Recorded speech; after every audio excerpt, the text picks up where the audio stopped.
Okay, next అండి, ఒక త్రిభుజం యొక్క రెండు భుజాలు ఇచ్చాడు, ఒకటి 40, రెండోది 24, ఇదిగండి 40, రెండోది 24, చుట్టుకొలత 96 అన్నాడండి.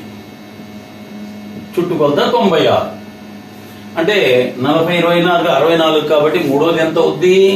32. దాని వైశాల్యం ఎంత అన్నాడు. అయితే మీరు జాగ్రత్తగా చూడండి, వైశాల్యం అనుకోవడానికి మన హీరోని సూత్రం ఇచ్చేసుకోవచ్చు, కానీ క్లియర్గా చూస్తే ఇది లంబకోణ త్రిభుజం అండి.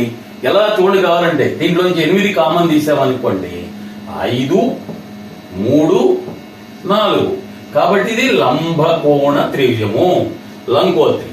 లంబకోణ త్రిభుజ వైశాల్యం తెలుసు కదా, ½ ఇంటూ ఇదిగో చిన్నవి 2, పెద్దది కర్ణం వేయకూడదు కదా, ½ AB, చిన్నవి 2 అంటే ½ ఇంటూ 24 ఇంటూ 32, 2 దీంట్లో 12 సార్లు.